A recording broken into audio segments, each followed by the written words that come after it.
गांव का मसीहा हरिराम कंपाउंडर की कहानी। एक प्रेरणादायक हिंदी कहानी।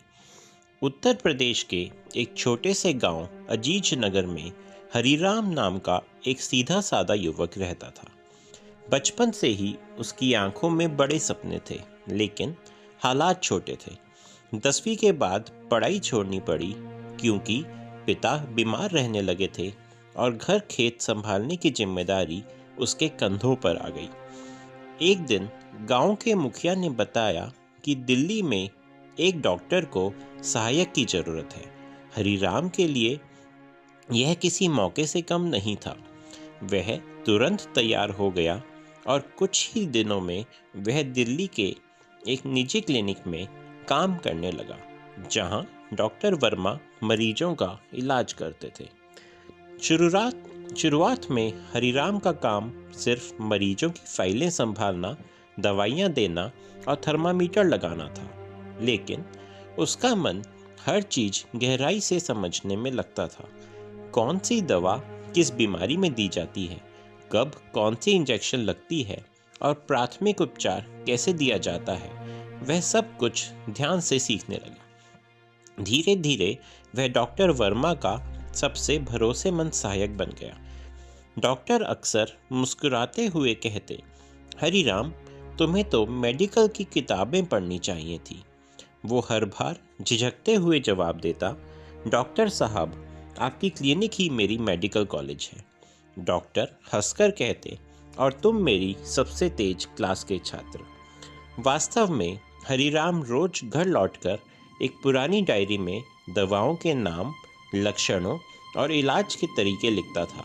5 सालों में वह अनुभव का ऐसा भंडार बन गया जिसे गांव की जमीन ने जन्म दिया और शहर की जिम्मेदारियों ने तराशा। एक दिन उसे गांव से खबर मिली कि उसके पिता का देहांत हो गया है। हरिराम ने छुट्टी ली और गांव चला आया, बस कुछ दिनों के लिए। दिल्ली लौटने का टिकट जेब में रखा था। गांव लौटते ही उसने देखा कि हालात पहले जैसे ही थे। मामूली बुखार या दस्त के लिए भी लोग शहर की ओर भागते थे। कोई डॉक्टर नहीं, कोई दवाई नहीं, बस लाचारी और इंतजार। हरिराम कुछ दिन घर पर रहा, लेकिन गांव के लोग उसे देखने आने लगे। किसी को सिर दर्द था, किसी को पेट दर्द। वह सिर्फ वही दवाइयां देता जो आवश्यक थी और कभी भी गंभीर मामलों में खुद सलाह देता कि मरीज को बाहर ले जाना चाहिए। फिर एक रात ऐसा वाकया हुआ जिसने उसकी जिंदगी की दिशा ही बदल दी। गांव के एक 5 साल के बच्चे को अचानक तेज बुखार हुआ और वह बेहोश हो गया। माँ बाप उसे बदहवास हालत में लेकर हरिराम के पास पहुंचे। हरिराम ने बिना देरी किए तापमान मापा, ठंडी पट्टियां रखी और जरूरी दवा दी। फिर तुरंत मोटरसाइकिल उठाई और बच्चे को शहर के सरकारी अस्पताल ले गया। वहां डॉक्टर ने बच्चे को देखकर गंभीरता से कहा, अगर प्राथमिक उपचार ना दिया गया होता तो शायद बच्चा रास्ते में ही दम तोड़ देता।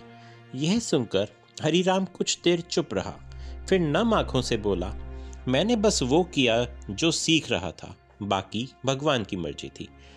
बच्चे की दादी, एक बुजुर्ग अम्मा, वहीं खड़ी थी। उन्होंने कांपते हाथों से हरिराम के सिर पर हाथ रखकर कहा, बेटा, तू डॉक्टर नहीं, भगवान है इस गांव के लिए। उस दिन पहली बार हरिराम की आंखें भीग गई।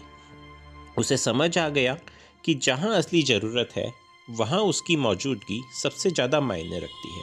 और फिर उसने दिल्ली वापस लौटने का इरादा छोड़ दिया। जिस टिकट से उसे वापस शहर लौटना था, वही टिकट उसने जेब से निकाला और चूल्हे की आग में डाल दिया। दिल्ली की नौकरी, साफ सुथरा क्लिनिक और एक सुनिश्चित वेतन, सब कुछ उस पल धुंधला लगने लगा। उसे साफ दिखने लगा, एक ऐसा गांव जहां ज़रूरत बहुत है पर सुविधा नहीं।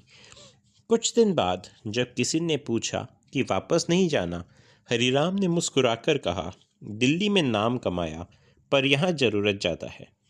कुछ ही महीनों में गांव वालों की मदद से हरिराम ने अपने घर के पास एक छोटा सा स्वास्थ्य सहायता केंद्र बना दिया।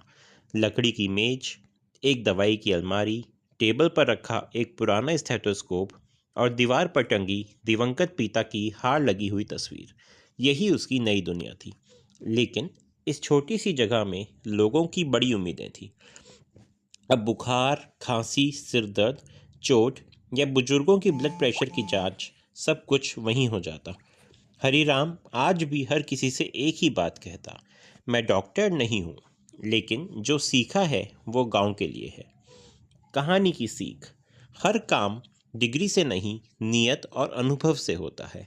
भारत की सेहत आज भी गली मोहल्ले के उसी डॉक्टर के भरोसे चल रही है जिसे हम बड़े शौक से झोला छाप कह देते हैं, क्योंकि उनकी फीस सुनते ही बुखार अपने आप उतर जाए।